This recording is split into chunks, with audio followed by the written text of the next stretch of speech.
The signal from the stars. The vast emptiness of space stretched before Captain Ilara Chen as she stood on the observation deck of the UES Horizon. Earth's most advanced exploratory vessel cut silently through the void, its antimatter engines propelling it at speeds once thought impossible. Stars streaked by in brilliant lines of light, each one a potential home to unknown civilizations. Beautiful, isn't it? Commander Malik said, joining her at the viewport. No matter how many years I spend out here, it never gets old. Chen nodded, her eyes reflecting the cosmic light show. 10 years in deep space, and I still feel like a child seeing the stars for the first time. Humanity had been part of the Galactic Assembly for just over 15 years, newcomers by cosmic standards. The Assembly consisted of 17 spacefaring civilizations, each with their own agendas and territories. Humans were still finding their place in this complex political landscape, but they'd already earned a reputation for tenacity that bordered on recklessness. Captain to the bridge. Lieutenant Rivera's voice crackled over the comms. We've detected something unusual. Chen exchanged a glance with Malik before they both made their way to the command center. The bridge buzzed with focused activity as officers monitored their stations. Rivera, the communications specialist, looked up as they entered. Report, Chen ordered, settling into her command chair.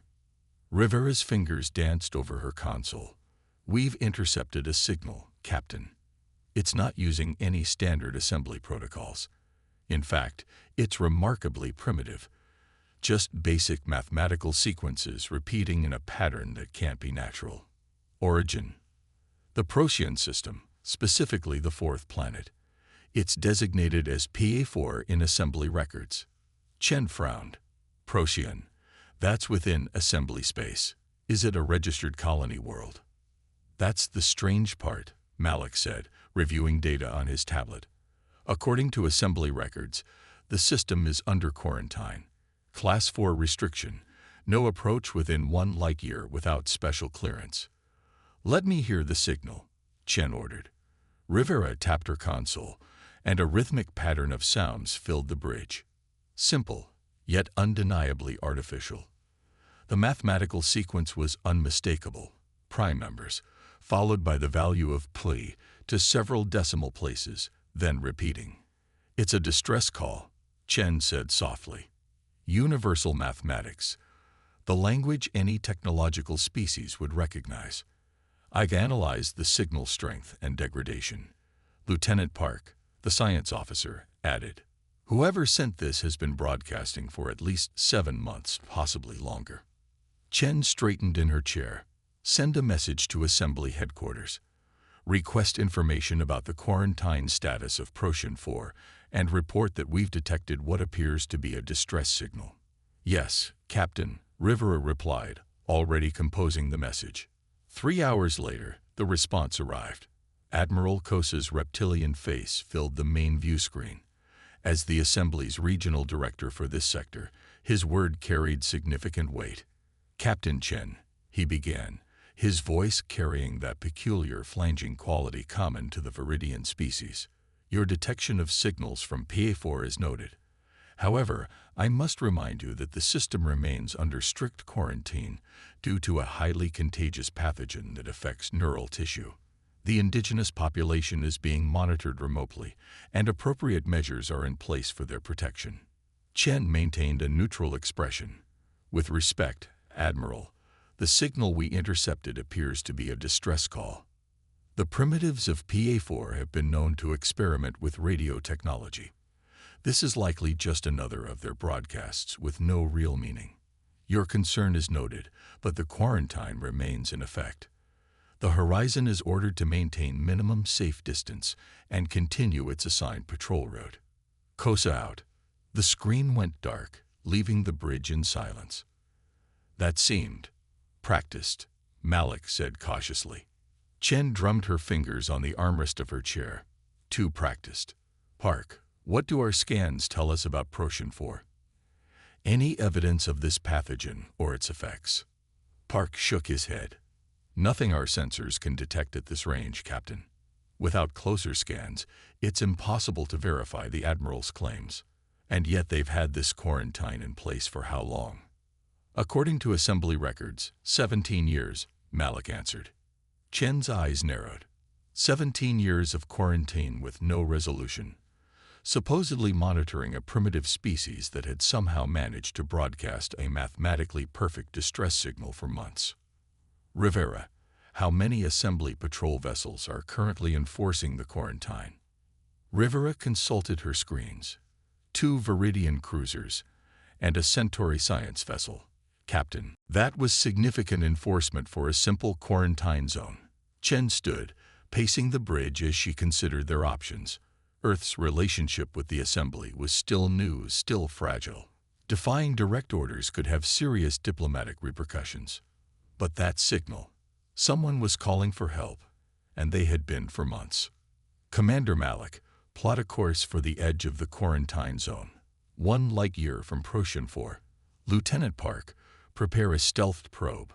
I want detailed scans of that planet without alerting the patrol vessels. Malik raised an eyebrow. Captain, if we're detected, we're an exploratory vessel, Commander. Our mission includes scientific observation of potentially habitable worlds. We're simply being thorough. 20 hours later, the UES Horizon hovered at the edge of the quarantine zone, maintaining a position that kept a small asteroid field between them and the nearest patrol vessel. The probe had been launched and was transmitting data back to the ship. The command crew gathered in the briefing room as Park presented his findings. These readings make no sense, Captain, he began, projecting a holographic image of Procyon 4.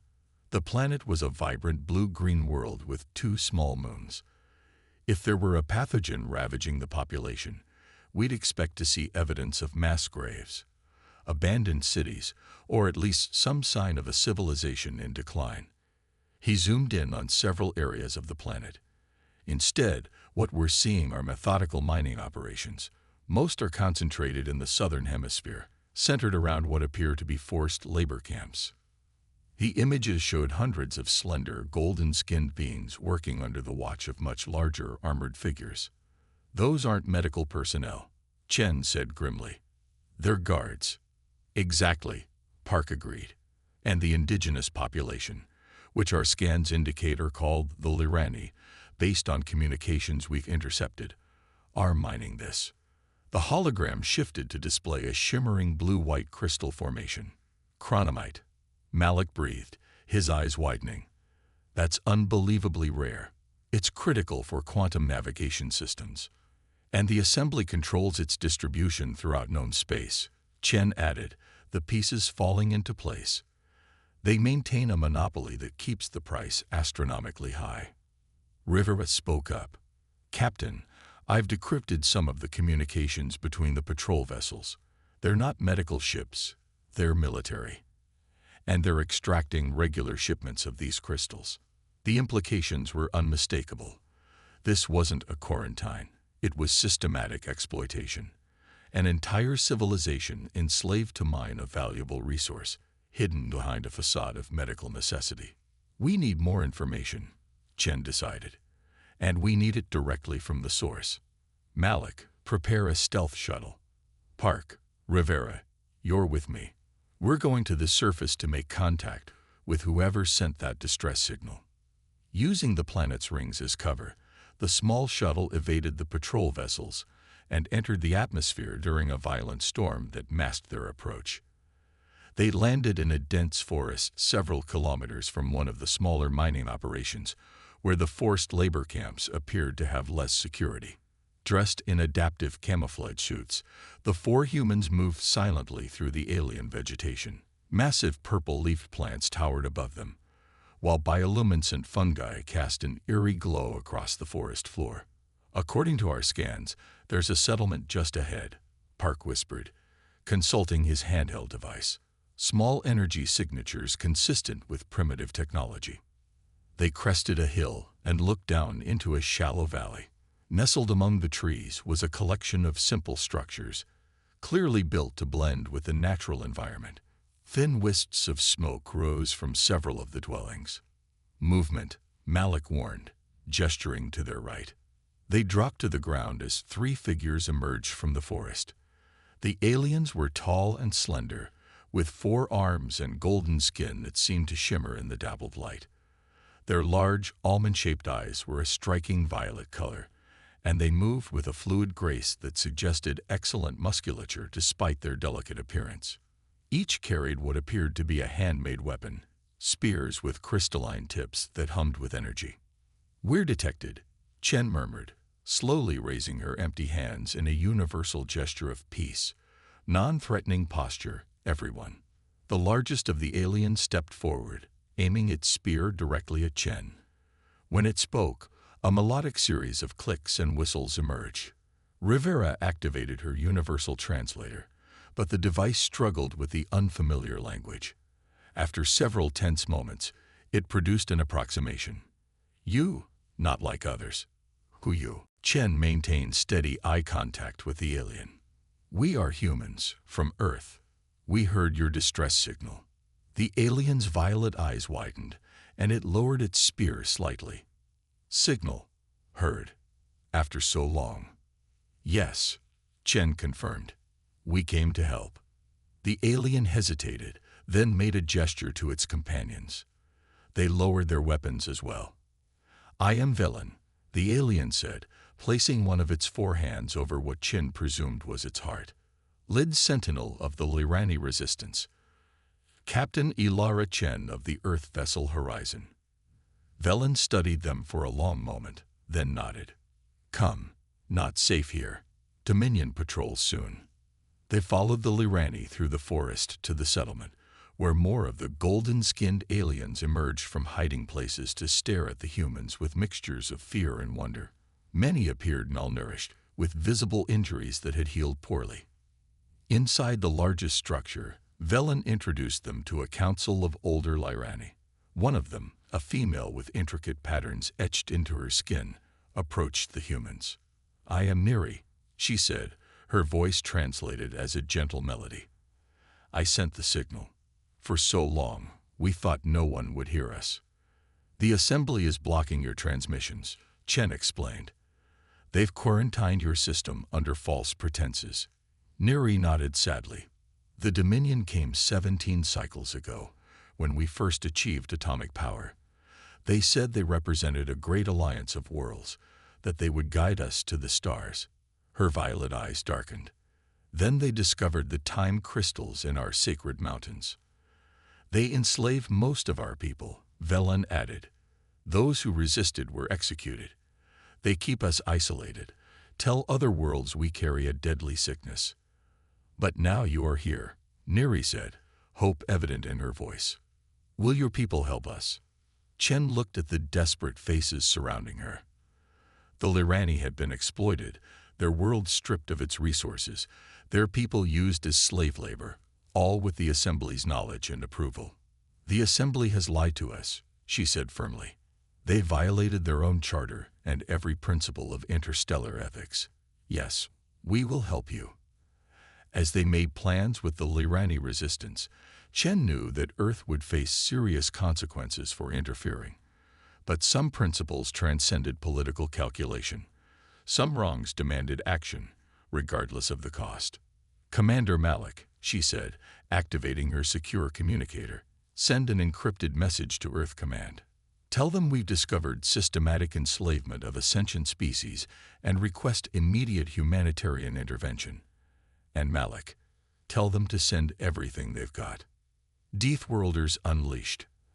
Admiral Kosa's scaled face filled the view screen of the UES Horizon, his expression a mixture of rage and disbelief.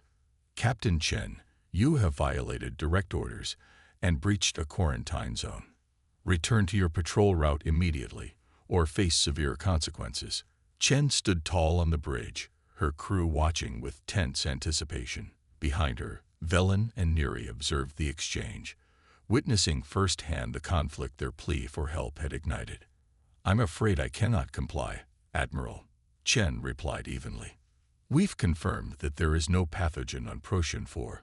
What we have found instead is an entire civilization being systematically exploited for resource extraction." Kosa's eyes narrowed. "Your accusations are baseless. The quarantine was established. To hide what the assembly is doing, Chen interrupted. We have documented evidence of forced labor camps, summary executions, and the extraction of chronomite crystals by Dominion forces. All of this under the false cover of a medical quarantine. A flash of something. Fear, perhaps, crossed Kosa's reptilian features before his expression hardened again. The Assembly Council will hear of this insubordination. The consequences for Earth will be severe, Captain. You are meddling in matters beyond your understanding. The transmission cut abruptly, leaving the bridge in momentary silence. That went about as expected, Malik commented dryly. Chen turned to Velen and Neri. The Dominion patrols will be on high alert now. We need to accelerate our timeline. Our people in the mining camps are ready, Velen assured her. At your signal, they will rise against the overseers. Chen nodded. Lieutenant Rivera, status of the Dominion vessels. Both cruisers have broken orbit and are moving to intercept our position, Captain. ETA 17 minutes. And our reinforcements. Rivera smiled. Right on schedule, Captain. Space rippled as 30 Earth warships dropped out of FTL travel simultaneously, surrounding the horizon in a protective formation. The Dauntless-class battlecruiser Thermopylae took point position, its massive hull dwarfing the exploratory vessel. Captain Chen. Admiral Helena Ortega's voice came through, calm and measured. Earth Command sends its regards. The evidence you transmitted was compelling. President Okonkwo has authorized a full humanitarian intervention. Relief washed over Chen. Earth had responded, not just with words, but with the full might of its fleet. Thank you, Admiral. The situation is deteriorating rapidly. The Dominion patrols air. We see them, Ortega interrupted. And they've called for reinforcements as well. Long-range sensors detect 8 additional Dominion warships entering the system. They'll arrive within the hour. Chen exchanged glances with Malik. They're not going to give up their chronomite operation without a fight. Then we'll give them one, Ortega replied firmly. Earth doesn't take kindly to slavery or exploitation. The President has authorized me to inform you that we've already sent the evidence to 3 neutral assembly members. Whatever happens here, the truth about Protean 4 will be known. Neri stepped forward. These warriors came to help us. Yes, Chen confirmed. These are our people. The Lairani's violet eyes widened. So many great ships. We had no idea Earth was such a powerful world. Chen smiled slightly. We're not, by assembly standards. We're actually quite new to interstellar travel. But we're very determined when we need to be. The Dominion patrol vessels slowed as they approached, clearly reassessing their tactical position now that they faced not one exploratory ship, but an entire battle fleet. They're hailing us, Rivera reported. Put them through, Chen ordered. A new face appeared on the view screen, not Admiral Kosa, but a severe-looking Centauri female with the insignia of a Dominion executor on her uniform. I am Executor Lion of the Dominion Security Council, she announced without preamble. You are in violation of Assembly directives. Remove your vessels from this system immediately. Admiral Ortega stepped into view. I am Admiral Helena Ortega of the United Earth Defense Force. We are responding to a legitimate distress call from the Lairani people, who are being illegally detained and exploited by Dominion forces. The creatures of PA4 are under quarantine for their own protection. Lion insisted. This intervention violates multiple assembly protocols and treaties. The quarantine is a fiction, Ortega countered. We have documented evidence of chronomite mining operations using forced Lairani labor. Earth does not recognize the legitimacy of the quarantine and is acting under Section 7 of the Assembly Charter, which permits intervention in cases of ongoing rights violations against sentient species. Leon's expression grew cold. Your primitive world has no standing to interpret Assembly law. This is your final warning. Withdraw, or we will remove you by force. The transmission cut off abruptly. Charming, Malik muttered. All ships, battle stations, Ortega ordered. Captain Chen, proceed with the liberation operation. We'll handle the Dominion fleet. Chen turned to her crew. You heard the Admiral. Park, Malik, prepare the shuttle. We're returning to the surface with Velen and Neri. Rivera, coordinate with the Lirani resistance to synchronize the uprising. As they made their preparations, the first shots were fired in orbit. The Dominion patrol vessels launched a preemptive strike against the Earth fleet, clearly hoping to break through and reach the planet's surface. The human ships responded with disciplined precision, their formation shifting to absorb the assault while minimizing damage. They underestimate us, Malik observed as they boarded the shuttle. They still think of humans as primitive newcomers. A common mistake, Chen agreed. They forget that Earth is classified as a death world by assembly standards. Our entire evolutionary history has been one long struggle for survival. The shuttle punched through the atmosphere, racing toward the largest mining complex on the southern continent. Below them, chaos was already unfolding as the Lirani workers, informed of the Earth fleet's arrival by resistance communicators, had begun to rise against their overseers. Our people fight well, Velen said proudly, watching through the viewport as Lirani overwhelmed their guards through sheer numbers despite minimal weapons. But the Dominion security forces will soon deploy from their bases. They'll need to get past our ships first, Chen assured him. The shuttle touched down at the edge of the main complex, and Chen led her team toward the Central Command Center. Earth Marines deployed from 2 additional shuttles, securing a perimeter and providing covering fire as groups of freed Lirani rushed out of the mines. Inside the command center, they found the Dominion officials in disarray, attempting to destroy evidence of their operation. Chen's team secured the facility within minutes, capturing the site administrator, a high-ranking Viridian, who glared at them with undisguised contempt. You have no idea what you've done, he hissed as Marines restrained him. The Assembly will never forgive this interference. We didn't come here for forgiveness, Chen replied, downloading data from the central computer. We came for justice. Park worked quickly, extracting records of the operation, shipment logs, profit margins, and most damning, the names of Assembly officials who had authorized and benefited from the scheme. Captain, Rivera called over the comms. You need to see this. They followed her directions to a secure room at the back of the facility. Inside, they found rows of stasis pods, each containing a Lirani in suspended animation. Test subjects, Park said grimly, examining the monitoring equipment. They've been experimenting with chronomite exposure on living Lirani. Neri made a keening sound of distress. These are the ones we thought were executed. Many are from my own family line. Can they be revived? Chen asked. Park nodded. The stasis is designed for long-term preservation. They should recover fully with proper medical care. Begin revival procedures, Chen ordered, and document everything. Above them, the space battle had intensified as the Dominion reinforcements arrived.